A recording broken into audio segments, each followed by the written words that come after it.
మహిమ ప్రభావాలు మన యేసయ్యకే కలుగునుగాక, తండ్రికే కలుగునుగాక, పరిశుద్ధాత్మ దేవునికే కలుగునుగాక, మనం నమ్మే త్రియేక దేవునికి, త్రిత్వమై ఉన్న దేవునికి కలుగునుగాక. దేవునికి స్తోత్రం. దేవుని పరిశుద్ధ వాక్యములో నుండి దేవుడు మన కొరకై అనుగ్రహించిన బైబిల్ పరిశుద్ధ గ్రంథములో నుండి యోహాను సువార్త, అపోస్తలుడు, ప్రభు ప్రియ శిష్యుడు యోహాను భక్తుడు రాసినటువంటి ప్రభు పరిశుద్ధ చరిత్ర. యోహాను సువార్త 8వ అధ్యాయము, యోహాను సువార్త 8వ అధ్యాయము 20, దేవునికి స్తోత్రం, 5వ వాక్యాన్ని చదువుతూ మీ దృష్టికి తీసుకొస్తాను పిల్లరా. 8:25.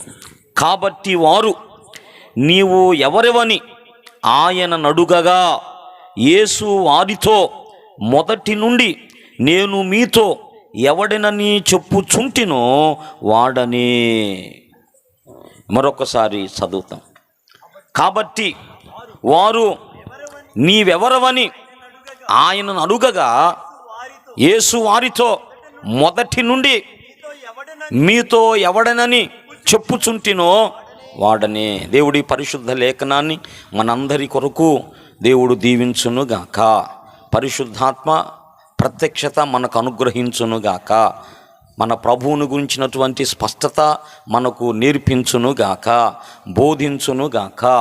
చిన్న మాట ప్రార్థన చేసుకుందాం. స్తోత్రమయ్యా, స్తోత్రమయ్యా, ప్రేమ కలిగిన మహాపరిశుద్ధ తండ్రి, జీవము కలిగిన మిక్కిలి గొప్ప దేవ, జీవాధిపతి, నీకు స్తుతులు స్తోత్రం చెల్లిస్తున్నామయ్యా. మీరు మమ్మలను ప్రేమించిన ఆయన, మీ సన్నిధిలో ఉండి నాయన, ఏదైతే మాకు బాధగా వేదనగా సమస్య ఉందో వాటన్నిటి మీద నాయన మేము పరిష్కరించబడాలని, మా శారీరక మానసిక ఆత్మీయ సమస్తమైన రుగ్మతల నుండి మేము విడుదల పొందాలని ప్రభా మమ్మలను ప్రేమించి మాకిచ్చిన ఈ ప్రార్థన కూడికల కొరకు నాయన మీకు స్తోత్రం. మా కొరకు, మా కుటుంబాల కొరకు అయా, ఇదిగో మా ఇరుగు పొరుగు వారి కొరకు, మేమున్న ప్రాంత బిడ్డల కొరకు, మేమున్న పట్టణం కొరకు, మేమున్న జిల్లా కొరకు, మా రాష్ట్రం కొరకు, మా దేశం కొరకు, ప్రపంచమంతటి కొరకు నాయన మీరు చెప్పారు కదా ప్రభా, మనుషులందరి కొరకు ప్రార్థన చేయమని మీరు చెప్పారు కదా నాయన. అలాగ అందరి కొరకు నాయన మేము ప్రార్థన చేయటానికి అయా మాకిచ్చినటువంటి ప్రభా ఈ మంచి దినాల కొరకు నీకు స్తోత్రాలు చెల్లిస్తున్నాం. మీ ప్రేమలో నాయన అయా గడిచినటువంటి 17 దినాలు కూడా ప్రభా మీరు జరిగించి ఈ 18వ దినంలోకి ప్రభా మీరు తీసుకొచ్చిన మీ ప్రేమ కొరకు నీకు వందనాలు. ఉదయకాలం తోడుగా ఉన్నవయ్యా, మరొక గృహకూటంలో కూడా తోడుగున్నావు అయ్యా. మీరు జరిగించిన రక్షణ కార్యాన్ని బట్టి కూడా ప్రభా మీకు స్తోత్రం చెల్లిస్తున్నామయ్యా. సమస్త ఘనత మహిమ మీకేనయ్యా, మీకే కలుగునుగాకయ్యా. ఈ రాత్రి మరొకసారి ప్రభా మీ సన్నిధి కొరకు నాయన, మీ ప్రత్యక్షత కొరకు, మీ దర్శనం కొరకు, మీ ఆశీర్వాదం కోసం ప్రభా అయ్యా వచ్చిన ప్రియులందరి కొరకు నీకు స్తోత్రం అయ్యా. మీ చిత్తంలో ఉన్న వారందరినీ కూడా ప్రభా మీరే తీసుకురండి అయ్యా, మీరే పిలుచుకురండి ప్రభా. మీకే వందనాలు స్తోత్రం చెల్లిస్తున్నాం. ఎవరికి నీ మాటలు కావాలో అయ్యా మీకు మాత్రమే తెలుసయ్యా. మీ ప్రణాళికలో మీ చిత్తంలో ఉన్న వారందరూ కూడా ప్రభా ఇక్కడ ఉన్నారని నమ్ముతున్నానయ్యా. ఇంకా ప్రభా మీ చిత్తంలో ఉన్న వారందరిని కూడా తీసుకురండి అయ్యా. నీకే మహిమ కలుగునుగాక ప్రభా. ఇంతవరకు తోడుగా ఉన్నారు. కొన్ని కీర్తనలు పాడుకున్నాం. మీ ఘనమైన నామాన్ని ఒప్పుకుంటూ మా జిహ్వా ఫలములయ్యా, మా స్తుతి యాగములు, మా స్తోత్ర బలులు ప్రభా మీకు సమర్పించమయ్యా. మహిమ మీకు కలుగునుగాక నాయన. అయ్యా ఇశ్రాయేలు చేయు స్తోత్రాల మీద ఆసీనుడని నీ లేఖనం చెప్పింది అయ్యా. ఈ నూతన ఇశ్రాయేలు చేసిన అయా స్తోత్రాల మీద మీరు ఆసీనులై ఉన్నారని ప్రభా మేము నమ్ముతున్నామయ్యా. మీరు వస్తానని చెప్పారయ్యా. మీరు రావటానికి కొన్ని పరిస్థితులు ప్రభా అయ్యా మీరే మా కొరకు ఏర్పాటు చేశారయ్యా. నీ పాదాల కొందనాలు. మీరున్నారని మేము నమ్ముతున్నాం. పరిశుద్ధాత్మదేవా మీకు స్తోత్రాలయ్యా. ఇప్పుడు నీ వాక్యము వినాలని మేము ఆశిస్తున్నాం, ప్రార్థన చేస్తున్నాం.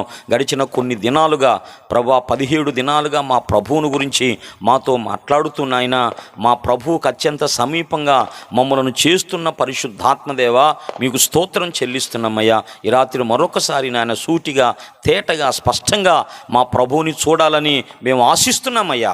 పరిశుద్ధాత్మదేవా నువ్వు చూపిస్తావయ్యా. ఆనాడు అపోస్తలులకు చూపించావయ్యా. అయ్యా మీరు మాకు చూపిస్తాను నాయన. రాత్రి మా ప్రభువుని మాకు తేటగా సూటిగా స్పష్టంగా చూపించిన ఆయన మా ప్రభువుని గురించిన సాక్ష్యం మా హృదయాల్లో స్థిరపడునుగాక అలాగ మీరు జరిగించమని ఘనత మహిమ ప్రభావాలు మీకు చెల్లిస్తూ మీ దాసుడను మీ సేవకుడను నన్ను మీ పాదాలకు అప్పగించుకుంటూ యేసునాథుని పరిశుద్ధ నామమున స్తుతించి ప్రార్థిస్తూ ఉన్నాను తండ్రి. ఆమేన్ ఆమేన్. ప్రభువుకు స్తోత్రం చెబుదాం. మరొక మారు సమకూడిన ప్రియులైన మీ అందరికీ వందనాలు. ప్రభు నామములో శుభాలు తెలియజేస్తున్నాను. ప్రసంగ ప్రారంభం మనం చదువుకున్నటువంటి లేఖన భాగంలో మన ప్రభు ప్రియ రక్షకుడు, లోకమంతటికీ రక్షకుడు, మనుషులందరికీ రక్షకుడు యేసు ప్రభు ఎవరు చెప్పండి? ఆయన సేవియర్, రక్షకుడుగా ఈ లోకానికి వచ్చాడు. ఏ రక్షకుడు? పాపులకైనా రక్షకుడు, నశించిన వారికైనా రక్షకుడు, ఇంకా లోకానికి రక్షకుడు, లోక రక్షకుడు, విశ్వాసులకు రక్షకుడు, మనుషులందరికీ కూడా ఆయన రక్షకుడు. ఆ ప్రభువు పిల్లరా మనందరి కోసం ఈ లోకానికి వచ్చి ఆయన జరిగిస్తున్నటువంటి పరిశుద్ధమైన పరిచర్యలో ఆయన ఈ లోకానికి రాకమునుపు ఏమై ఉన్నాడు? దేవుడై ఉన్నాడు. దేవుని యొద్ద ఉన్నాడు కదా. ఏమై ఉన్నాడు? ఈ లోకానికి రాకమునుపు ఆయన దేవుని యొద్ద ఉన్నాడు, దేవుడై ఉన్నాడు. ఆ విడిచిపెట్టకూడని భాగ్యం అది మన కోసం. నా పిల్లల కంటే అదేం గొప్పదేం కాదులే పిల్లరా. మనం అంతదానికి మనం నష్టపరుచుకోవడానికి ఇష్టపడం కదా. ఏంటంటే ఆయన కోసం నేను నష్టపోవాలా, ఈమె కోసం నేను నష్టపోవాలా, ఈమె కోసం ఇదంతా పోగొట్టుకోవాలా అనుకుంటాం మనం కదా. కానీ అలాగ ప్రభు అనుకుంటే మనకు రక్షణ వచ్చేదా? మనం అందరం నరకానికి వెళ్ళాల్సిన వాళ్ళమేగా. ప్రభు అలాగ అనుకోలేదంట. ఏంటంటే అది దేవునితో సమానముగా ఉండుట విడిచిపెట్టకూడని భాగ్యమని ఎంచుకోలేదు. దాన్ని తృణీకరించి నీ మీద ఉన్న ప్రేమను బట్టి, నా మీద ఉన్న ప్రేమను బట్టి ఆయన దేవుడు మానవుడై ఈ లోకానికి వచ్చాడు. ఈ లోకానికి రాకమునుపు ఆయన ఎవరు చెప్పండి? దేవుడు. ఈ లోకానికి వచ్చినప్పుడు మానవుడయ్యాడు. మళ్ళీ ఈ లోకంలో మనందరి కోసం, మన రక్షణ కోసం చేయవలసిన పనంతా చేసిన తర్వాత ఆయన మహిమపరచబడి మళ్ళా పరలోకానికి వెళ్ళాడు. ఇప్పుడు ఆయన ఏమై ఉన్నాడు? ఏ స్థానాన్ని పోగొట్టుకొచ్చాడో ఆ స్థానంలోకి మళ్ళా యేసు ప్రభు వచ్చాడు. ఏ తండ్రి కుడిపార్శ్వం నుంచి ఈ లోకానికి వచ్చాడో మళ్ళా తండ్రి కుడిపార్శ్వానికి వెళ్ళి కూర్చున్నాడని బైబిల్ మనకు చెప్పింది. దేవునికి మహిమ కలుగును గాక. అయితే ప్రభు నీ కోసం నా కోసం ఈ లోకానికి వచ్చాడు. దేవుడు మానవుడై వచ్చాడు పిల్లరా. ఆయనను అర్థం చేసుకోలేకపోయింది లోకం. అర్థం చేసుకున్న వారు ధన్యులు, అర్థం చేసుకున్న వారు ఉన్నారు, అర్థం చేసుకున్న వాళ్ళు కూడా ఉన్నారు. అయితే ఆ కాలంలోనైనా ఈ కాలంలోనైనా అర్థం చేసుకున్న వారేమో మైనార్టీ, అర్థం చేసుకుని వాళ్ళే మెజార్టీ. అర్థమైనా? అర్థం చేసుకున్న వాళ్ళు కొద్దిమంది, అర్థం చేసుకున్న వాళ్ళే ఎక్కువ మందికి ఉన్నారు. ఆనాడైనా ఈనాడైనా అది అంటే దేవుడు అందరూ రక్షణ పొందాలని ఆయన ఉద్దేశం ఏమిటి? సమస్త ప్రయాసపడి భారం మోసుకొనుచున్న సమస్త జనులు కూడా రావాలి ప్రభు దగ్గరికి. అలాగే తిమోతి పత్రికలో కూడా మనుషులందరూ రక్షణ పొందాలి. మనుషులందరూ రక్షణ పొందాలని దేవుని యొక్క ఆశ, ఆలోచన. కానీ అందరూ పొందుతున్నారా? కొందరు మాత్రమే పొందగలుగుతున్నారు. ఆ పొందిన కొందరిని మళ్ళా దుష్టుడు ఏదో ఒక మోసం మాయ చేసి వాళ్ళని బయటకు తీసుకెళ్తున్నాడు. అదో దేవుని సన్నిధి లేక, దేవుని వాక్యము లేక, ప్రార్థన చేసే సేవకులు లేకపోతే, మంచి చెప్పేవాళ్ళు లేకపోతే ఏమైపోతారు పిల్లరా? అదో ఎంత అది మనం చాలా ఆలోచించాలి. అయ్యో ఇలా ఇప్పుడు నాకు ఏం కలిగింది? నాకు నష్టం కలిగిందా, లాభం కలిగిందా? నాకు సన్నిధి ఏది? దేవుని వాక్యం ఏది? నా కొరకు ప్రార్థన చేసే సేవకులేరి? నా క్షేమాన్ని కోరుకునే ప్రయత్నమేరి? అర్థమైందా? నేను ఎక్కడున్నాను, ఏం చేస్తున్నానో వారు ఒక టైం తీసుకొని నా కోసం వాళ్ళు ప్రార్థన చేస్తున్నారు కదా. అక్కడ అలాంటి అది పరిచర్య పోయింది కదా పిల్లరా. దేవునికి మహిమ కలుగును గాక. స్థిరపడడం మీ పరిస్థితి. స్థిరపడండి. సియోను రాజారు త్వరగా రాబోతున్నాడు, స్థిరపడేదము అన్నాడు కదా. సియోను రారాజు తన స్వాస్యము కొరకై రానయ్యుండగా, త్వరగా రానయ్యుండగా, త్వరగా రానయ్యుండగా, సంపూర్ణ సిద్ధి నొందా స్థిరపడేదము సంఘ సహవాసములో, ప్రేమ సామ్రాజ్యములో సంపూర్ణ సిద్ధి నొందా స్థిరపడేదము సంఘ సహవాసములో, ప్రేమ సామ్రాజ్యములో సియోను రారాజు. స్థిరపడిదము సంఘ సహవాసములో, ప్రేమ సామ్రాజ్యములో. అందరూ రక్షణ పొందాలన్నది దేవుని కోరిక. అయితే కొందరు పొందుతున్నారు మైనార్టీగా.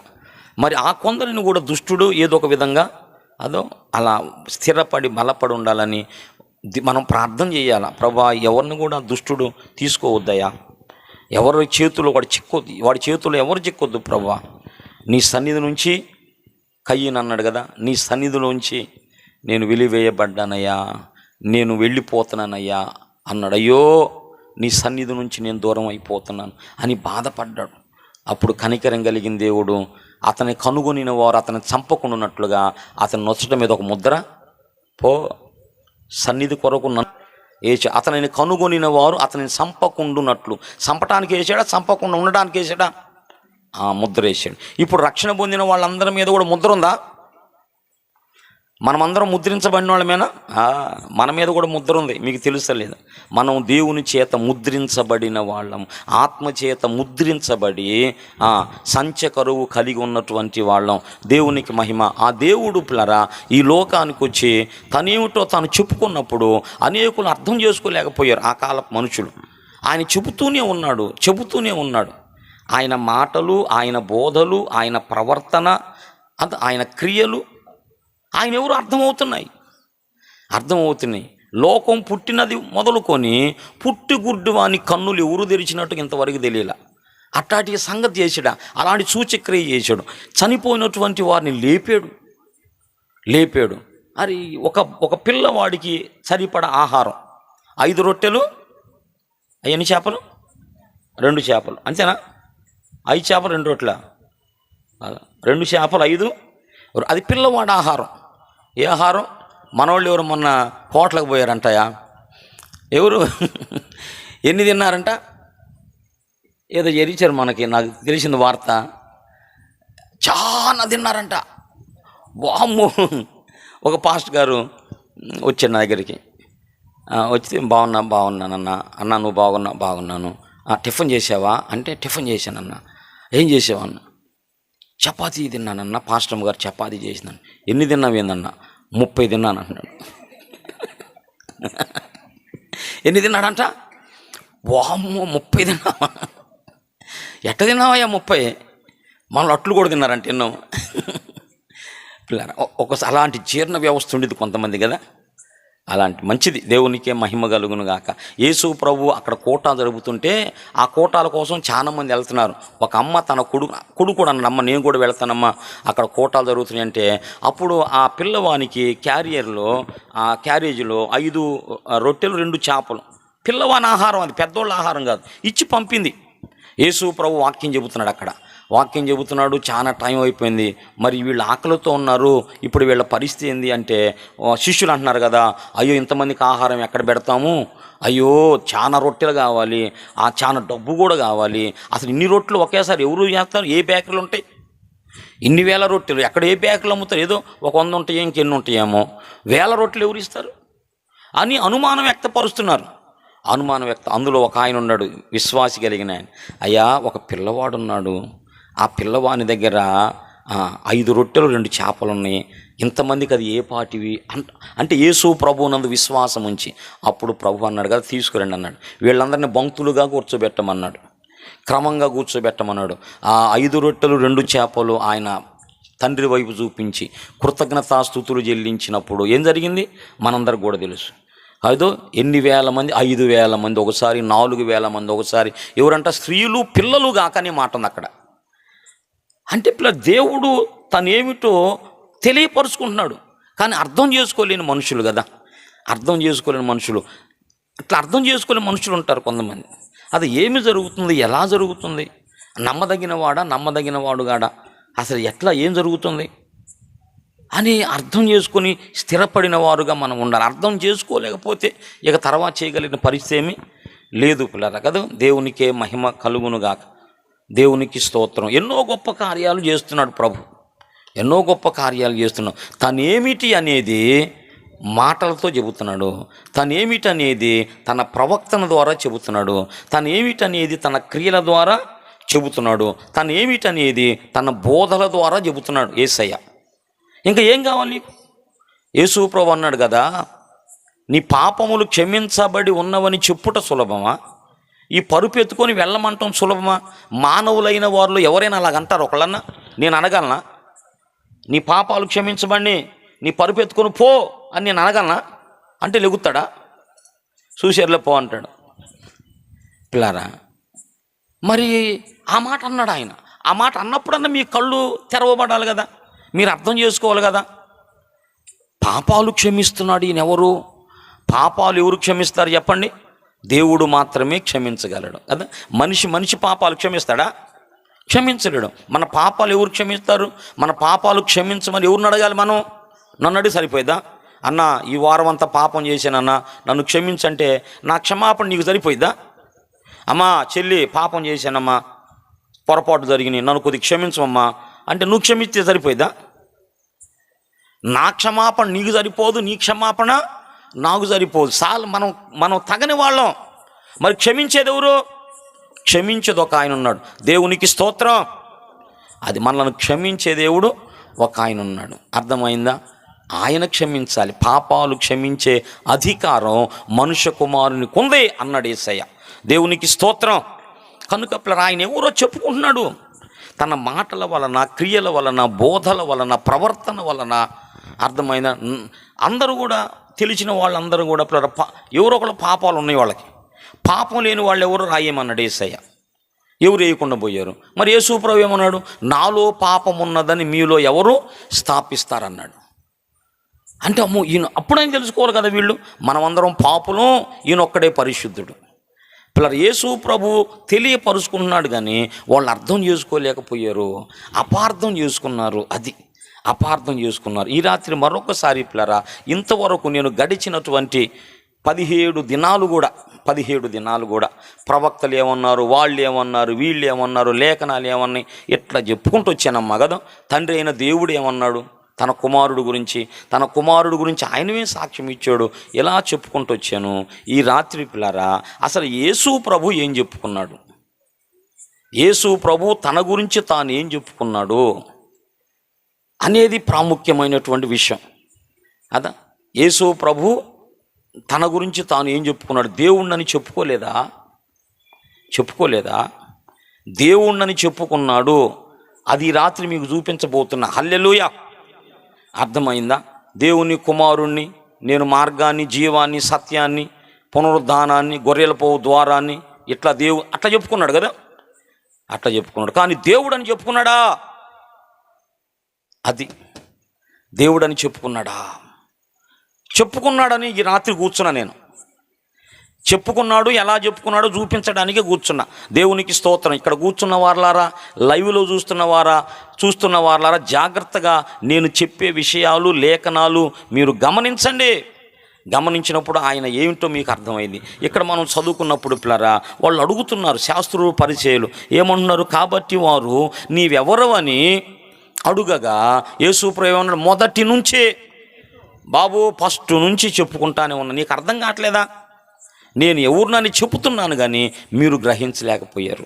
ఆయన చెబుతానే ఉన్నాడు పిల్లరా, అనేక రీతులుగా చెబుతానే ఉన్నాడు. మరి ఈ మాట చెప్పాడా? చాలామంది కూడా ఇదేనన్నమాట. యేసయ్య దైవత్వాన్ని ఒప్పుకున్నటువంటి మూర్ఖులు ఉంటారు కొంతమంది. అదే, యేసయ్య దైవత్వాన్ని ఒప్పుకొని మూర్ఖులు ఉంటారు. వారు అని అది నిజమే, ఇది నిజమే, అది నిజమే, ఇది నిజమే. మరి ఎప్పుడైనా ఆయన చెప్పుకున్నాడా? అది వీళ్ళు అడిగే క్వశ్చన్ అదనమాట. ఆయన తండ్రి అన్నాడు నిజమే, అపోస్తలు అన్నారు నిజమే, ప్రవక్తలు అన్నారు నిజమే, వాళ్ళు అన్నారు నిజమే, వీళ్ళు అన్నారు నిజమే. కానీ ఆయన చెప్పుకున్నాడా?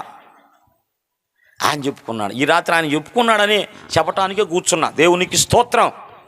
చెప్పటానికి కూర్చున్నా. లేఖనాలు మనం ధ్యానం చేద్దాం. దేవుని స్తోత్రం. మొట్టమొదట పిల్లరా, తాను దేవుడనని చెప్పుకున్నటువంటి సందర్భాలు, లేఖనాలను మీకు జ్ఞాపకం చేస్తున్నా. గడిచిన వారాల్లో కొన్ని సంగతులు చెప్పా. నేనేనంటూ చెప్పాను. మూడు సార్లు చెప్పాను. నేను 3 విషయాలు చెప్పాను. నేను వాళ్ళకంటే గొప్పవాడను, వీళ్ళకంటే గొప్పవాడను అని ప్రభువు చెప్పుకున్నాడు. అది ఒక అంశంగా చెప్పా. నేనే అయాం అని చెప్పుకున్నాడు. ఆ విషయం చెప్పా. ఇంకేం చెప్పాను? ఇంకొంచెం తను ఏమని చెప్పుకున్నాడు? దేవుని కుమారుడని, మెస్సయ్యనని, ప్రభువునని, బోధకుడని ఇట్లా చెప్పుకుంటూ వచ్చాడు.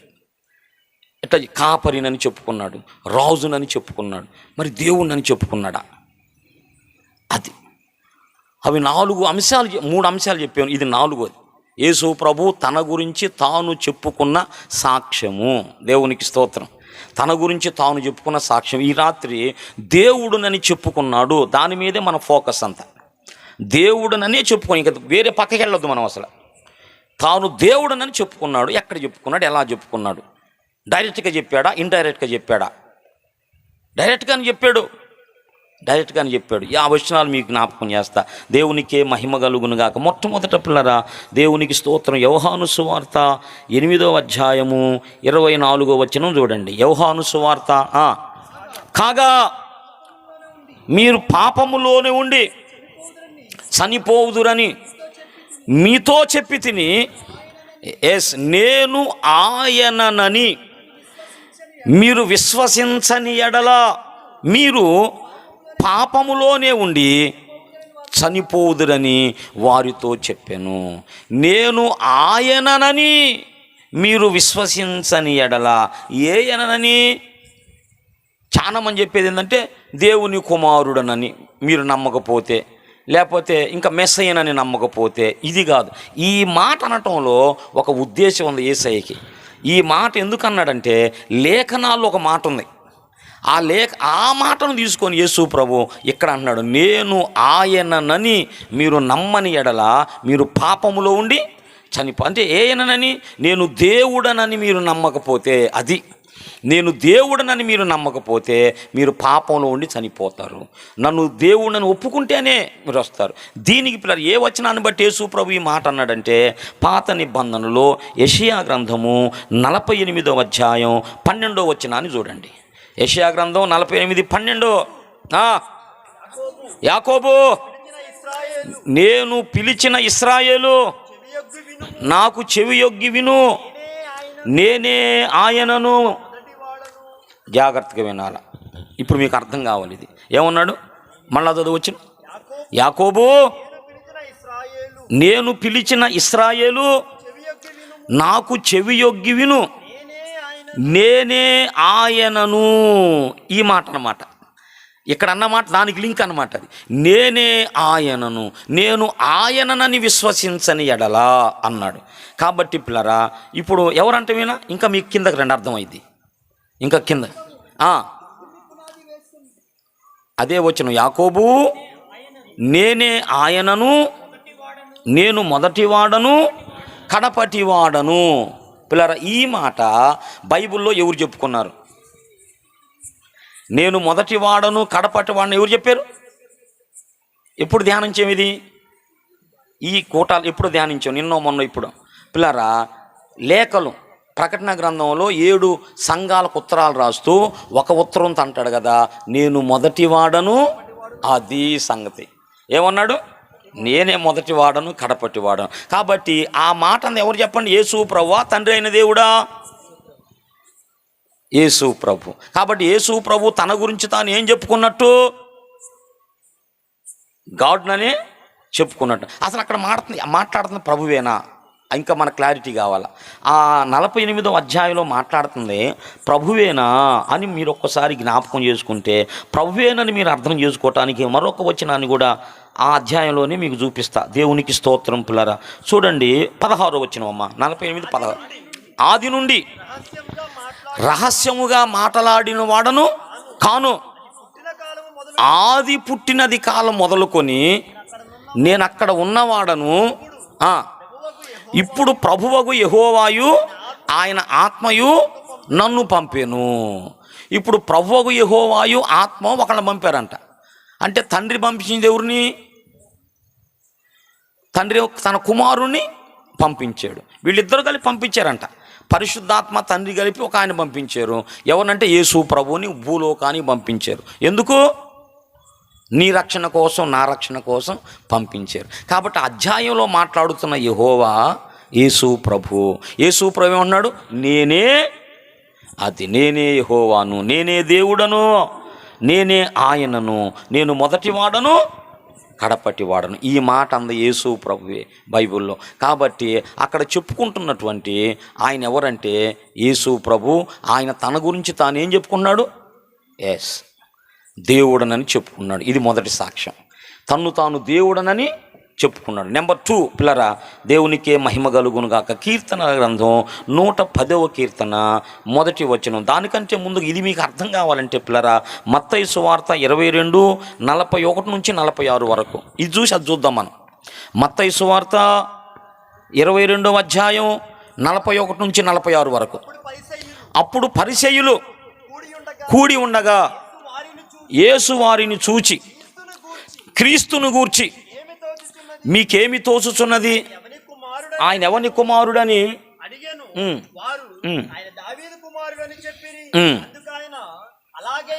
అలాగైతే నీ శత్రువులను నీ పాదముల కింద ఉంచు వరకు నీవు నా కుడి పార్శ్వమున కూర్చుండుమని ప్రభువు నా ప్రభువుతో చెప్పెను అని దావీదు ఆయనను ప్రభువని ఆత్మ వలన ఎలా చెప్పుచున్నాడు?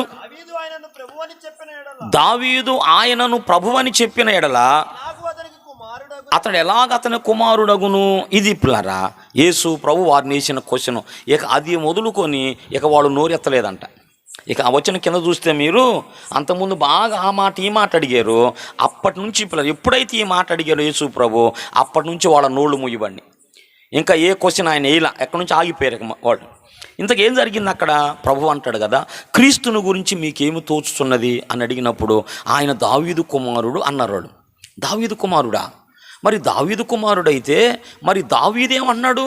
దావీదే నా ప్రభు అన్నాడు కదా ఆయన్ని. దావీదు ఆయనను ప్రభు అంటే ఆ ప్రభు ఈయనకెట్ట కుమారుడు అవుతాడు? అర్థమవుతుందా మీకు? అన్నాడనమాట. దావీదుకి దేవుడు యేసు ప్రభువా, లేకపోతే దావీదుకు యేసయ్య కుమారుడా? దావీదుకి యేసయ్య కుమారుడు, దావీదు కుమారుడు అని ఉంది, అది వేరే విషయం. అసలు అది ఎందుకుందో వేరొక విధంగా ఉంది. అది అలా ఎందుకు ఆ మాట అనిపించుకోవాల్సి వచ్చిందో అది వేరైన కారణం. అయితే అసలు కారణం చెబుతున్నాడు ఏంటంటే, దావీదుకు నేను ప్రభువుని, దావీదుకు నేను కుమారుని కాదు పిచ్చోళ్ళారా. దావీదుకు నేను ప్రభువుని, నన్ను ప్రభు అన్నాడు. ఒకసారి చూడండి అని పిల్లరా. ఇది ఎక్కడ తీసుకున్న మాట అంటే 110వ కీర్తన మొదటి వచనం. ప్రభువు నా ప్రభువుతో సెలవిచ్చిన వాక్కు. ఎవరంట? ప్రభువు నా ప్రభువుతో. అక్కడ ఇద్దరు ప్రభువులు ఉన్నారు పిల్లరా. ప్రభువు నా ప్రభువుతో, ఇద్దరు ప్రభువులే. దావీదు అర్థం ఏంటంటే అక్కడ ప్రభు అంటే దేవుడని. దావీదు గ్రహింపులో అర్థం లేదంటే ప్రభు అంటే దేవుడని, దేవుడు నా దేవునితో అని అర్థం. ప్రభువు నా ప్రభువుతో సెలవిచ్చిన వాక్కు. చూసి ఏమన్నాడు? ప్రభువు నా ప్రభువుతో అంటే ఇద్దరు ప్రభువులు కనపడుతున్నారు. ప్రభువు నా ప్రభువుతో అంటే ఒక ప్రభువు మరొక ప్రభువుతో అంటున్నాడంట, నీ శత్రువులను నీ పాదముల దగ్గర ఉంచు వరకు నా పక్కన కూర్చోయ్యా అన్నాడంట. ఎక్కడ కూర్చోమన్నాడు? నా పక్కన కూర్చోమన్నాడంట. ఎవరన్న మాట ఇది అని మనం ఆలోచిస్తే దీని గురించే మళ్ళా పౌలు కూడా అంటాడు ఈ మాట, పత్రికలు అంటాడు పిల్లరా. కాబట్టి తండ్రి అయిన దేవుడు, కుమారుడైన దేవుడు అక్కడ ఇద్దరు కనపడతారు. ఇప్పుడు తండ్రి అయిన దేవుడు కుమారుడైన దేవునితో అంటున్నాడు కదా, కుమారుడా నీ శత్రువులను నీ పాదాల దగ్గర పెట్టే వరకు నా పక్కన కూర్చోయ్యా అని తన పక్కన కూర్చోబెట్టుకోనంట. ఇక్కడ ఇద్దరు ప్రభువులు ఎవరు అంటే ఒక ప్రభువేమో తండ్రి అయిన దేవుడు, ఒక ప్రభువేమో కుమారుడైన ప్రభు. ఇద్దరు ప్రభువులు కనపడుతున్నారు అక్కడ మనకి. కనపట్ల ఇద్దరు ప్రభువులు ప్రభువు నా ప్రభువుతో చెప్పిన మాట. అంటే దావీదుకే యేసు ప్రభువు కుమారుడు కాదు. ఒక సందర్భాన్ని బట్టి మన రక్షణ కొరకు, ఇశ్రాయేలు రక్షణ కొరకు ఆ పేరును ధరించుకున్నాడు అంతే. దావీదు కుమారుడు, అబ్రహాము కుమారుడు అని పేరు ఆయన ధరించుకోవాల్సి వచ్చింది. కానీ ఆయన అబ్రహాము కుమారుడు కాదు, దావీదు కుమారుడు కాదు, దేవుని కుమారుడు కూడా కాదు. అది దేవునిలోనే ఉన్నాడు ఒకప్పుడు, దేవునికి స్తోత్రం. దేవునిలోనే లీనమై ఉన్నాడు ఆయన. తర్వాత కుమారునిగా ఆయన బయటకు వచ్చాడు, కుమారుడికి వచ్చాడు. ఇది మనకు అర్థం కావాలా. దేవునికి స్తోత్రం. మళ్ళీ త్రిత్వాన్ని గురించి ఒకరోజు చెబుతాం మీకు క్లియర్గా. ఇప్పుడు పిల్లరా మనకిద్దరు కనపడుతున్నారా?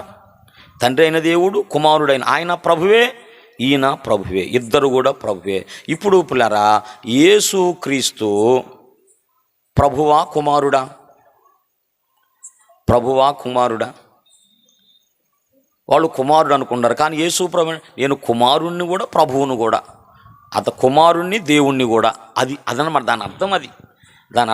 దేవునికి స్తోత్రం. అంటే తనకు తాను తండ్రితో సమానునిగా చేసుకుంటున్నాడు. అసలు ఏం చేసుకోవడం కానీ తండ్రి చెబుతున్నాడు. తర్వాత దావీదు చెబుతున్నాడు. దావీదు కూడా ఇద్దరిని ప్రభువులుగానే మనకి చూపించాడు. ఇద్దరు ప్రభువులు దావీదుకు. ప్రభువు నా ప్రభువుతో సెలవిచ్చిన మాట. దేవునికి స్తోత్రం. ఇది రెండవ సాక్ష్యం. అంటే యేసు ప్రభు ఆ మాటలు వాళ్ళతో చెప్పటంలో ఆంతర్యం ఏంటి? బాబు, నేను క్రీస్తుని కాదు, దేవుని కుమారుని కాదు, నేను ప్రభువున్నయ్యా. నేను ఎవరినంటే ప్రభువుని, నేను దేవుణ్ణి అని అన్నమాట. ఆ మాటలకు అర్థమైనోడు స్తోత్రం చెప్పండి. నేను దేవుణ్ణి బాబు, నేను దేవుణ్ణి, దేవునితో సమానుణ్ణి. అర్థం. మీ అందరి రక్షణ కోసం ఇలాగ రావలసి వచ్చింది. తండ్రి చిత్తము జరిగించడానికి నేను ఈ లోకానికి రావాల్సి వచ్చింది. రాకమునుపు నేను తండ్రి యొద్ద ఉన్నాను, తండ్రితో పాటు సమానుడై నేను ఉన్నాను. ఇది రెండవ సాక్ష్యం. దేవునికి స్తోత్రం. మూడవ సాక్ష్యం జ్ఞాపకం చేస్తాను. దేవునికే మహిమ కలుగునుగాక. ఇక ఇది చాలా చోట్ల ఉంటాయి. మత్తయి సువార్త 14:13. దేవునికి స్తోత్రము. మత్తయి సువార్త ఆ సంగతి విని అంతకంటే ముందుగా పిల్లరా ఒక విషయాన్ని జ్ఞాపకం చేస్తా. మత్తయి సువార్త 4వ అధ్యాయము.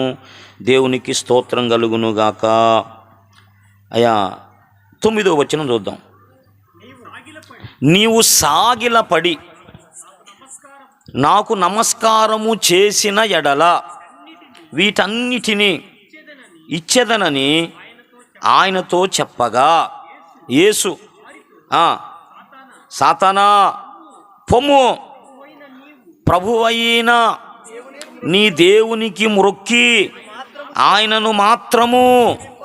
అది ఇక్కడ పిల్లరా యేసు ప్రభు బాప్తిస్మం పొంది ఒడ్డుకొచ్చినాక అపవాది చేత శోధించబడ్డాడు కదా. 40 దినాలు ఆయన ఉపవాసం ఉన్నాడు. మరి ఆ సమయంలో అపవాది వచ్చి శోధించాడు. మనందరికి కూడా తెలుసు. మొట్టమొదట ఏమన్నాడు? నువ్వు దేవుని కుమారుడు అయితే రాళ్ళు రొట్టెలు చేసుకొని తిను. అసలు ఆ మాటలోనే ఉంది. కుమారుడు తండ్రి అంటే వాళ్ళని విడదీయటానికి వీల్లేదు. తండ్రిలో ఉంది, కుమారుల్లో ఉంది. అవునా కాదా? అది తండ్రి ఏమై ఉంటాడు, కుమారుడు కూడా అదే అయి ఉంటాడు. వాళ్ళకి అర్థం కాని విషయం. అప్పుడు యేసు ప్రభు ఒక సమాధానం, మనుషుడు రొట్టె వలన కాదు కానీ దేవుని నోట నుంచి వచ్చు ప్రతి మాట వలన జీవిస్తాడు అన్నాడు. రెండోది ఏమన్నాడయ్యా? పిల్లరా, నువ్వు దేవుని కుమారుడు అయితే కిందకు దూకు, ఆయన దూతలకు ఆజ్ఞాపిస్తాడు, నీకు దెబ్బ తగలకుండా చేతులతో పట్టుకుంటారు అన్నాడు. అప్పుడేమన్నాడు? ఆయన శోధించకూడదు, దేవుణ్ణి మనం ఏం చేయకూడదు, శోధించకూడదు అన్నాడు. మూడో శోధన ఏమన్నాడంటే, నువ్వు సాగిలపడి నాకు, ఇంకా లోకాసు వార్తలో బాగుండేది, లోక మహిమంతా చూపించాడంట.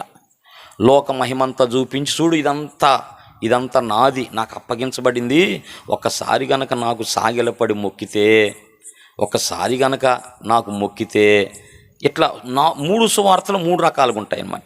నాకు మొక్కితే, నాకు సాగిల పడితే, నన్ను పూజిస్తే అన్నాడు. ఇదంతా నీకు ఇస్తానన్నాడు.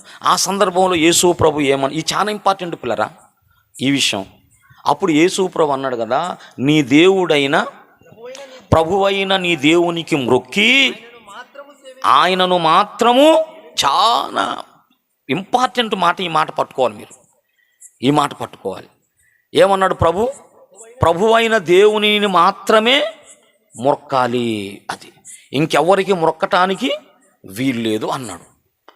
అంటే ఎవరికి మొక్కాలి, ఎవరికి సాగిలపడాలి, ఎవరికి ఆరాధన చేయాలి?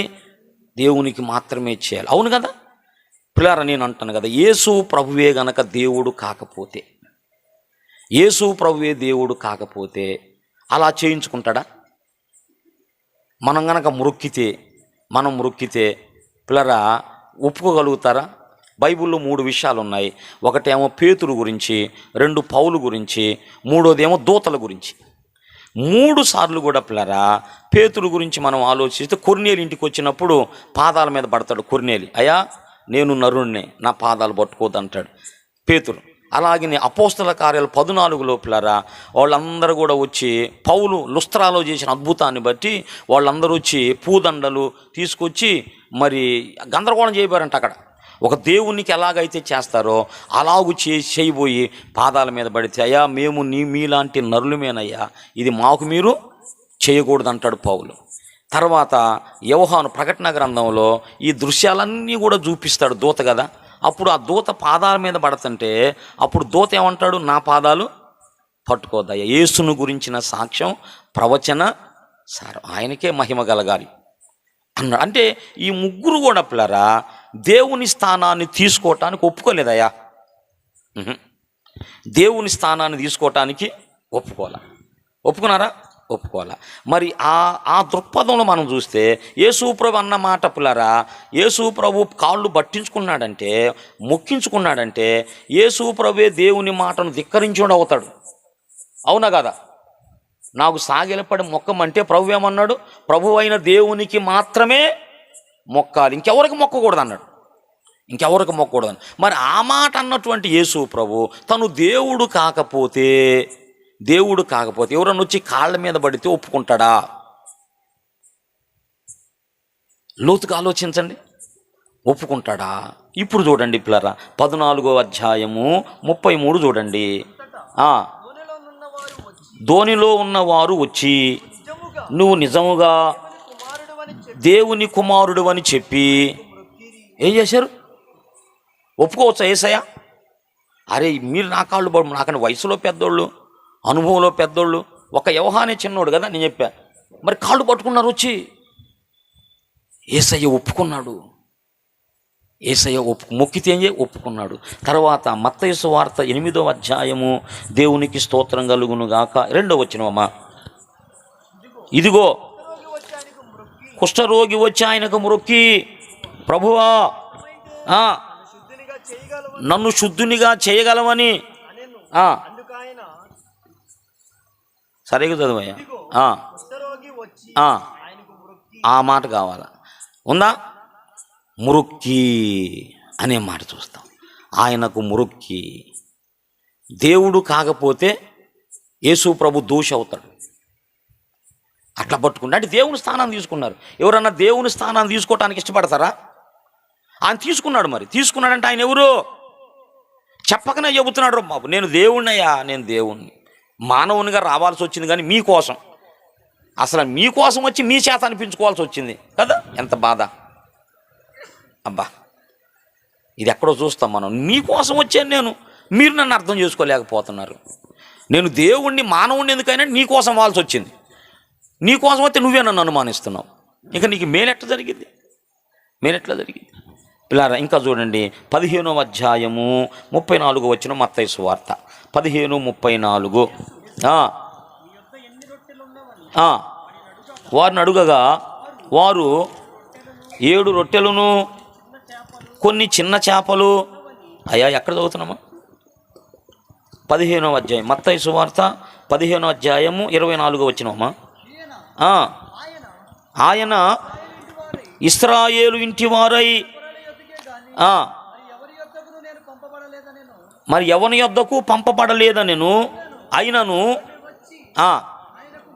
ఆమె వచ్చి ఆయనకు మొక్కి, దేవునికి మహిమ కలుగును గాక, ఆయనకు మొక్కి. ఎన్ని చూసాం ఇప్పుడు? అంటే యేసయ్య పాదాల మీద పడి. అలాగే యోహాను 10వ అధ్యాయము దేవునికే మహిమ కలుగును గాక 38. యోహాను 9:38 అమ్మా. అంతట వారు ప్రభువా విశ్వసించుచున్నానని చెప్పి మ్రొక్కెను. ఇక్కడ పుట్టు గ్రుడ్డివాడనమాట. అతని కళ్ళు బాగు చేస్తారు, సమాజం నుంచి వెలివేయబడతాడు. అప్పుడు ఆ సంగతి యేసు ప్రభువు తెలిసి అతని దగ్గరకు వచ్చి, నువ్వు దేవుని కుమారుని యందు విశ్వాసం ఉంచుతున్నావా అంటే, ఆయన ఎవరయ్యా నాకు తెలియదంటే, నువ్వు చూచుచున్న నేనేనన్నాడు. నేనే అన్నప్పుడు పిల్లరా ఆ గుడ్డివాడు ఏం చేశాడంట? కళ్ళు వచ్చినాడు, ఆయనకు మొక్కి నేను నమ్ముతున్నానయ్యా అన్నాడు పిల్లరా. దేవునికి మహిమ కలుగునుగా. ఇంకొక మాట చూపించి తర్వాత విషయంలో బోధం పిల్లరా. మత్తయి సువార్త 28వ అధ్యాయంలోకి రండి. మత్తయి సువార్త 28వ అధ్యాయము దేవునికి స్తోత్రం. 8, 9 వచనాలయ్యా. మహానందముతోనూ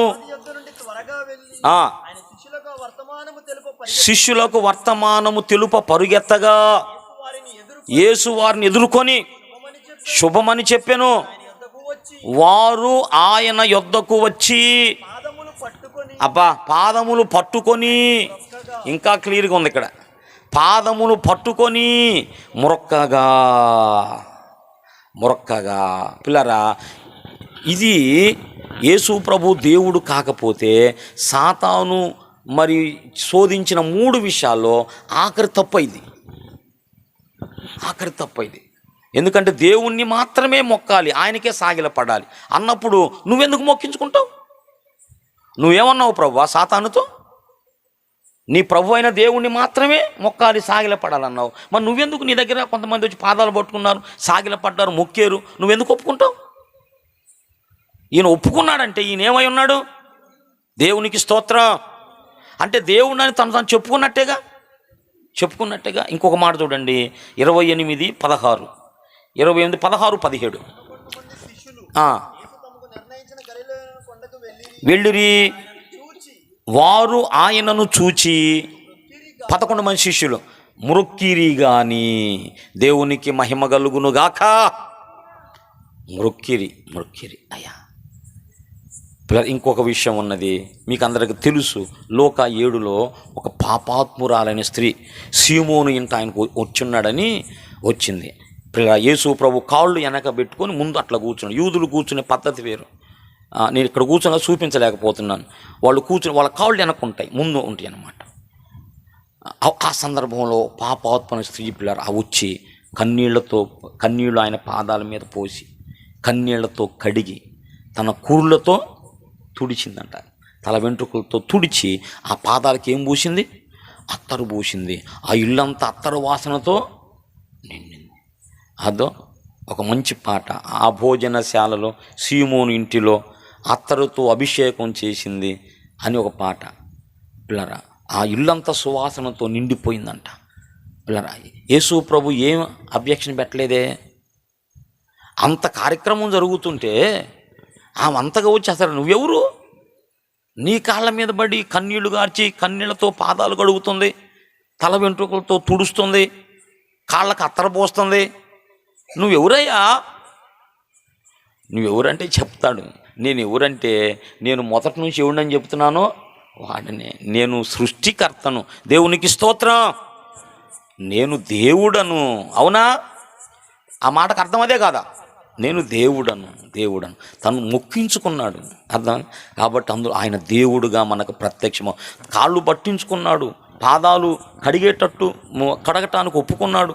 మరి కన్నీళ్లతో పాదాలు కడుపుతుంటే ఒప్పుకున్నాడు, అత్తర పోస్తుంటే ఒప్పుకున్నాడు. నేను ఒప్పుకుంటామా?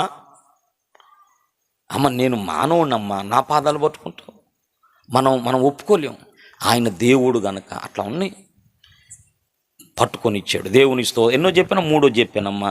ఇంకా పిల్లరా, యేసు ప్రభువే చెప్పినటువంటి ఒక మాట ఉన్నది. యోహాను సువార్త 14వ అధ్యాయం 10వ వచనం. ఈ రాత్రి ఏం చెప్పుకున్నాం మనం?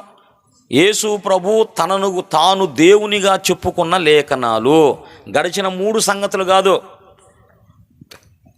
చెప్పుకున్నాడు. అందులో కూడా ప్రత్యక్షం అవుతాడు. కానీ నమ్మితేగా దేవుడు అని చెప్పాడు. ఆ మాట కావాలమ్మా, అని కావాలి. పిల్లరా, చదవండి. తండ్రి యందు నేనును నా యందు తండ్రి ఉన్నామని నువ్వు నమ్ముటలేదా? మీతో చెప్పుచున్న మాటలు నా అంతట నేనే చెప్పట్లేదు. అది తండ్రి నా యందు నివసించుచు, తండ్రి నాలో నివసించుచు, ఈ మాటలు చెబుతున్నాడు.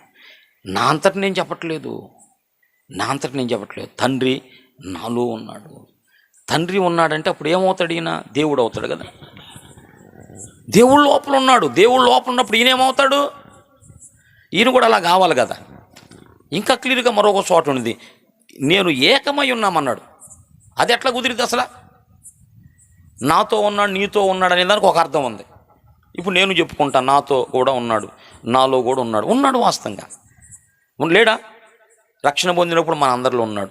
అట్లాగ అనుకుంటామేమో నన్ను, అట్లా కూడా కాదు, ఏకమై ఉన్నామన్నాడు. కాబట్టి తండ్రి తనలో నివసించుచు, తండ్రి తనలో ఉన్నాడు, తండ్రి ఈయన ఏకమై ఉన్నారు, తండ్రి ఈయన ఒకటై ఉన్నారు కనుక ఆ మాట చెప్పాడు. దేవునికే మహిమ కలుగును గాక. తర్వాత పిల్లరా దేవునికి స్తోత్రం. మరొక మాట 8:16 కూడా చూడండి, ఇప్పుడు మీకు క్లియర్గా అర్థమైంది. 8:16 యోహాను సువార్త. నేను ఒక్కడనై ఉండక, నేను తండ్రి ఎవరు? దేవుడు కదా. ఈయన మానవుడు అనుకున్నాం, తండ్రి దేవుడు అనుకున్నాం. నేను తండ్రి ఏకమై ఉన్నాము గనుక నేను తీర్పు తీర్చినను, నా తీర్పు సత్యమే.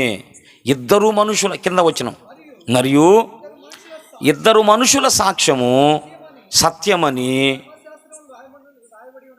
రాయబడి లేదా? నేనున్నాను, తండ్రి ఉన్నాడు, నాతో ఉన్నాడు, తండ్రితో నేనున్నాను. ఫిలిప్పీ పత్రిక 2:5 చూడండి.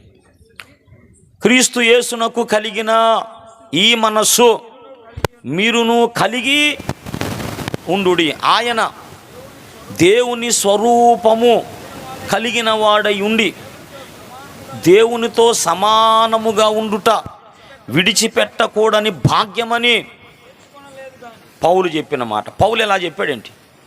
ఈ పత్రిక, ఫిలిప్పీ పత్రిక ఎవరు రాశారమ్మా? నేను రాయలా. మీరేమైనా రాశారా? మీరు కూడా రాయాలి. ఎవరు రాశారు? పౌలు రాశాడు కదా. పౌలు ఎలా రాశాడు అంటే, ఎవరు రాసినా కూడా దేవుని ఆత్మ చేత రాశారు.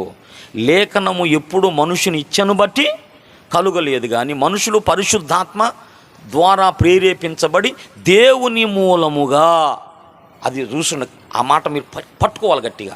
ఎలా దేవుని మూలముగా, దాన్ని చూడండి ఒకసారి, ఆ మాట చూడాలి మీరు. లేఖనం ఎట్లా వచ్చిందంట? ప్రవచనము ఎప్పుడును మనుషుని ఇచ్చను బట్టి కలుగలేదు,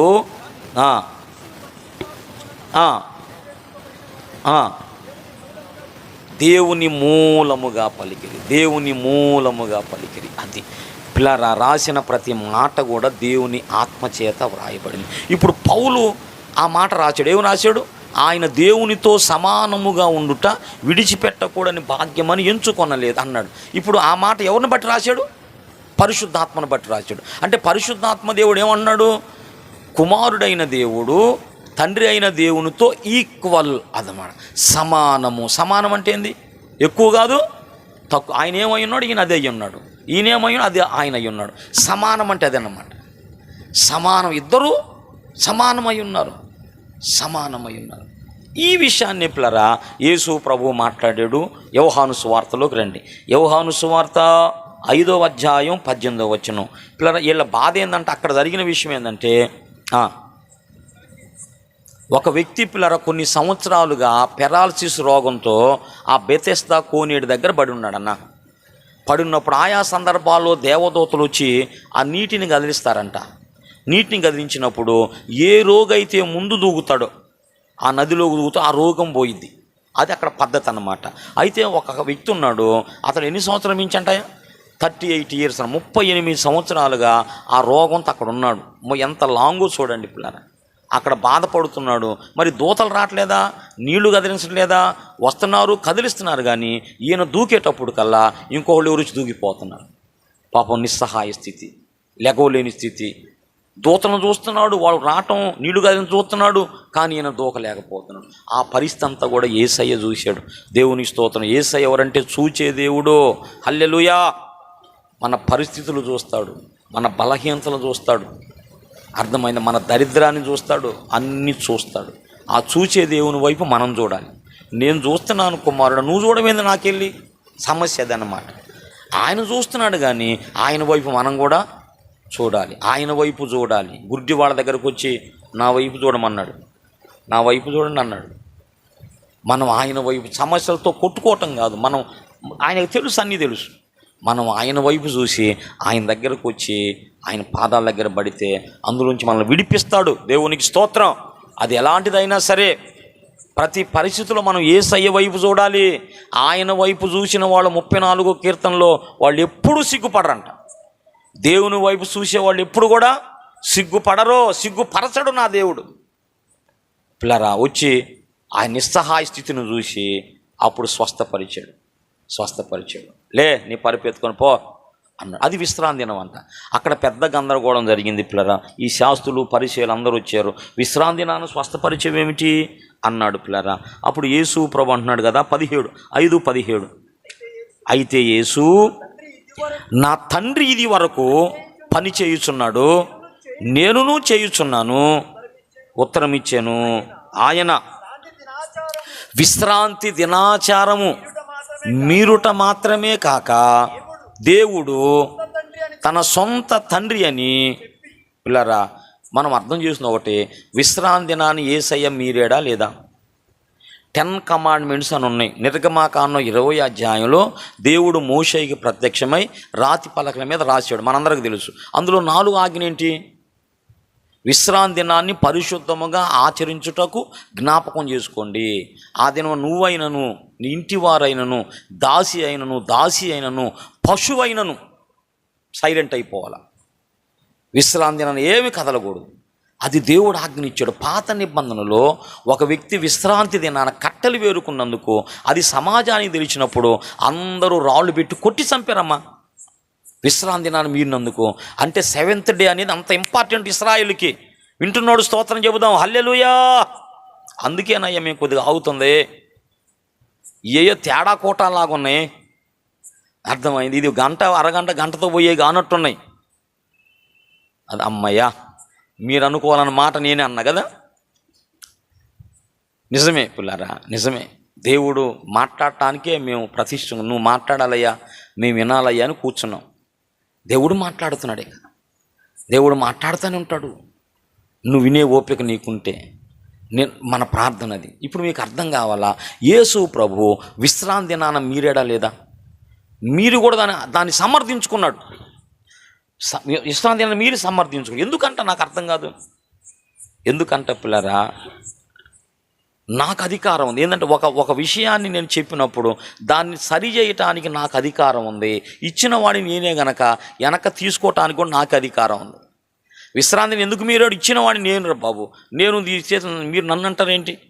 అది ఇచ్చింది నేను, దాన్ని మళ్ళీ తొలగిస్తుంది కూడా నేనే. మొదటి నిబంధన చేసిన వాడిని నేనే, మళ్ళీ దాన్ని తీసేసి 2వ నిబంధన ఇస్తున్నాడిని నేను. పిల్లరా ఈ ఆజ్ఞలన్నీ కూడా మనకు వర్తిస్తాయి కానీ దేవుని వర్తిస్తాయా? ఆజ్ఞలు మన కోసమా దేవుని కోసమా? యేసయ్య నువ్వు ఇలా చేస్తున్నావేంటి? అరే ఆజ్ఞ ఇచ్చింది నీ మేలు కోసం, అది నేను పాటించడం కోసం కాదు. పిల్లరా యేసు ప్రభువుని గురించి ఇంకొక మాట చెబుతాను. కొండ మీద ప్రసంగం మీకు తెలుసుగా. కొండ మీద ప్రసంగం అంతా ఏంది చెప్పండి? కొండ మీద ప్రసంగం ఏంటంటే అంత ధర్మశాస్త్రాన్ని మార్చి మళ్ళా ఇవ్వటం. ఇలా చెప్పబడింది కదా, ఇలా వ్రాయబడి ఉంది కదా, నేను చెప్పున్నది ఏమనగా అంటాడు. నువ్వెవరు అవి చెప్పటానికే? తండ్రి అయిన దేవుడు ధర్మశాస్త్రం ఇలాగ చెబితే కొండ మీద ప్రసంగం చదివిన వాళ్ళు ఎంతమంది? మత్తయి సువార్త 5వ అధ్యాయం 6, 7 అధ్యాయాలు ఉంటాయమ్మా. అది యేసు ప్రభు కొండ మీద ప్రసంగం అంటారు దాన్ని. అక్కడ ధర్మశాస్త్రం అంతటిని కూడా ఆయన మార్చినట్లుగా, అంతకంటే మెరుగైన విషయాలు తీసుకొచ్చినట్లుగా అక్కడ చూస్తామన్నా. ఈయనెవరు మార్చడానికి అసలు? అలా చెప్పబడి ఉంది కదా, నేను చెప్పున్నది ఏమనగా. అట్లా 10 సార్లు అంటరాని చేశాను నేను చెప్పున్నది ఏమనగా, నువ్వెవరై చెప్పటానికి? తండ్రి అయిన దేవుడు రాసిచ్చిన ధర్మశాస్త్రం అది. తండ్రి అయిన దేవుడు మోషే ద్వారా ఇచ్చిన ధర్మశాస్త్రం అది. అది ప్రామాణికం ఇశ్రాయేలు ప్రజలకి. నువ్వు వచ్చి దాన్ని ఇలా మారుస్తున్నావేంటి? మార్చాడంటే దాని అర్థం ఏంటి? ఇచ్చిన వాడిని నేనే, మార్చిన వాడిని. అది ఆయనకు అధికారం ఉంది. దేవునికి స్తోత్రం. అది ఇచ్చిన వాడిని నేనే, మార్చేవాడిని కూడా నాదయ్యా. ప్రభుత్వం నాది. నేను కొన్ని ఇస్తాను, నాకు నచ్చకపోతే తీసేస్తాను. అవునా? ప్రభుత్వ అధికారులు ఏం చేస్తారమ్మా? ప్రభుత్వానికి వచ్చినాక గతకాల ప్రభుత్వంలో ఉన్న పథకాలను తీసేలా వాలంటీర్ లేరు ఇప్పుడు. అదేందయ్యా ఇట్లా చేసేవేందయ్యా అంటే నా ఇష్టం, ప్రభుత్వం మాది, అధికారులు వాళ్ళు. వీళ్ళు ఇంకో దాన్ని ప్రవేశపెట్టు అంటే కొంతమంది వాళ్ళు చేసినవే వాళ్ళు మళ్ళీ తీసేసుకోవడానికి అవకాశం ఉంది. ఇది ఎందుకు చెబుతున్నానంటే అధికారం ఉన్నటువంటి వాడు ఆయన సర్వాధికారి అయిన దేవుడు. ఆయనే ఇచ్చాడు. కొంతకాలం అయింది. ఆయన సంకల్పాన్ని బట్టి ఆయనే మారుస్తున్నాడు. ఆయనకు అధికారం ఉంది. లేకపోతే అందరికి అధికారం ఉందా? నేను మార్చగలనా? ధర్మశాస్త్రాన్ని నేను మార్చగలనా? చంపేస్తారు రాళ్ళు తీసుకొని. అమ్మో, ధర్మశాస్త్రాన్ని వ్యతిరేకంగా మాట్లాడతావా? చంపేస్తారు పిల్లరా. కాబట్టి ఆయన దేవుడు, దేవునికి స్తోత్రం. ఆ సందర్భంలో అన్నాడు, ఇతడు విశ్రాంతి దినాచారాన్ని మేరటమే కాదు, దేవుడు తన సొంత తండ్రి అని చెప్పుకొని చేసుకొనెను. పిల్లరా, చేసుకుంటేనన్నారా, చేసుకుపోతే అన్నారు? చెప్పండి. దేవునితో సమానునిగా చేసుకుంటేనన్నారా, చేసుకుపో. ఇప్పుడు నేను అనలేదు అనుకో, నేను అన్న మాట మీరు అన్నారని ఎట్లా అంటారు? నువ్వు అన్నావు, ఇదిగో అలాంటి సందర్భంలో దేవాలయం దగ్గర నువ్వు అన్నావు అని వాళ్ళు ప్రూవ్ చేస్తున్నారు.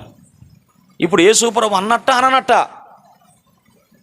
అన్నాడు. ఏమన్నాడు అంటే తన క్రియల మాటలో నేను దేవునితో సమానుని. నేనే కాదు, పరిశుద్ధాత్మ కూడా అన్నాడు. అది పౌలు మాట, పరిశుద్ధాత్మ మాట. పరిశుద్ధాత్ముడు కూడా అన్నాడు మరి పౌలు ద్వారా, ఆయన దేవునితో సమానుడని. ఇప్పుడు మీకు వచ్చిన బాధ ఏంది? మీకు వచ్చిన బాధ ఏంది పిల్లరా? ఇదంతా కూడా తమకు తాము, అర్థమైందా, దేవునికి దూరం అయిపోయి నాశనానికి వెళ్ళటానికి దుష్టుడు చేస్తున్న పనిది కదా. రక్షకుని దగ్గర నుంచి, ప్రభువు దగ్గర నుంచి, అర్థమైందా, ఏ దేవుడు ప్రాణం పెట్టి రక్షించాడో ఆయనకు దూరం చేసి నాశనానికి తీసుకెళ్ళటానికి దుష్టుడు బనిన కుట్ర. యేసయ్య దేవుడు కాదని చెప్పటం, యేసయ్య దేవుడు కాదని చెప్పటం. ఇంతవరకు 6 చెప్పాను పిల్లలు. నేను 6 విషయాలు మీకు ఏమర్థమైనట్టు? ఏమైనా అర్థమైనట్టేనా? అర్థమైంట. ప్రారంభంలోనే చెప్పాను నేను, ఏంటంటే మాటల్లో, క్రియల్లో, ప్రవర్తనలో తను ఏదో నిరూపించుకున్నాడు. అదే ఒక సాక్ష్యం. తర్వాత ఆయన చెప్పుకున్నాడు. చెప్పుకోలేదని నువ్వు అనొద్దు. ఆయన చెప్పుకుంటేనే వాళ్ళు అన్నారు. చివరికి ఇంకో మాట చెప్పి ఇక ప్రార్థన చేస్తా. హల్లెలూయా. ఇది ఎంతసేపు పట్టిదేంది? దేవునికి స్తోత్రం. పిల్లరా, క్లుప్తంగానే నేను ముగిస్తాను. ఇది మనం నేర్చుకున్నాం, దేవుని వాక్యాన్ని, దేవుని జీవాన్ని మనం పొందుకున్నాం. దేవునికి ఒకసారి స్తోత్రం చెబుదాం. హల్లెలూయా. దేవునికే మహిమ కలుగును గాక. పిల్లరా, ఇంకొకరు చెబుతాను. దేవునికి స్తోత్రము.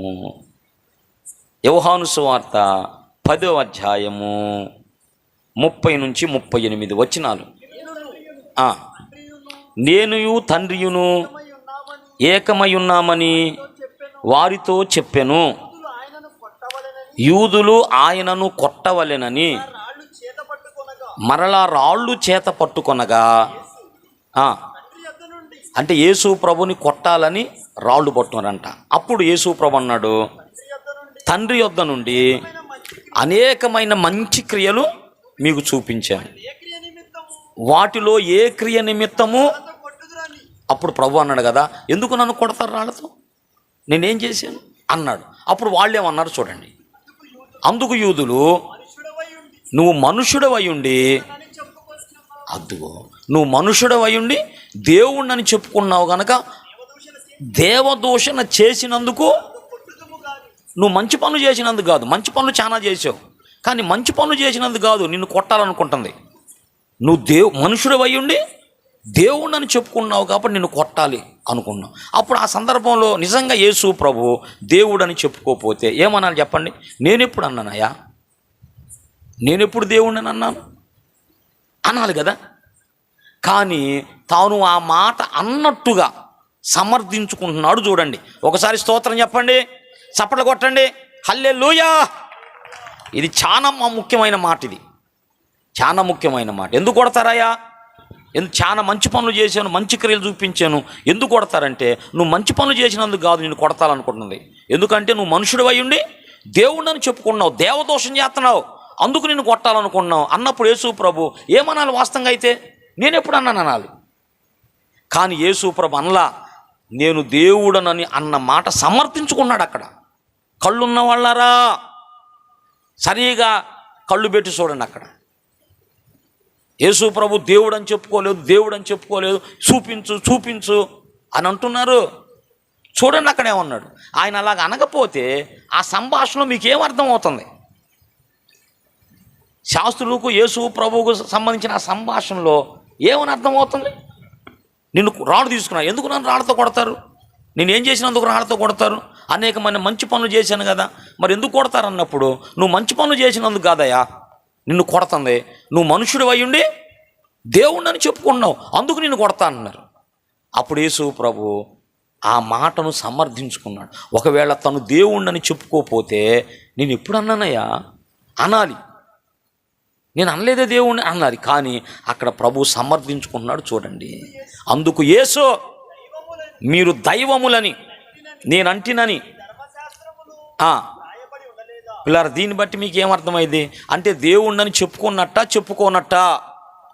రాళ్ళు తీసుకొని కొట్టడానికి వాళ్ళు ఇష్టపడ్డారంటే అంత కాని మాట యేసు ప్రభు ఏమన్నాడు, యూదులకు అంత కోపం తెప్పించే మాట ఏమన్నాడు? పిల్లరా, న్యాయంగా ఆలోచించండి, న్యాయంగా లేఖనాలు ధ్యానించండి, గందరగోళం చేయబాకండి. వీటన్నిటి కొరకు మనం ప్రభు ముందు నిలబడాలి ఒక దినాన. అవునా? ప్రభు ముందు నిలబడాలి. ఎలాగ అర్థం చేసుకున్నావు, నన్ను గురించి నీకు ఏం అర్థమైంది? ప్రభువు అడుగుతాడు. పిల్లలు, ఇంకొక మాట చెబుతాను. యెషయా గ్రంథం 43:11 అయ్యా, చివరిగా యెషయా గ్రంథం 43:11. నేనే యెహోవాను, నేను తప్ప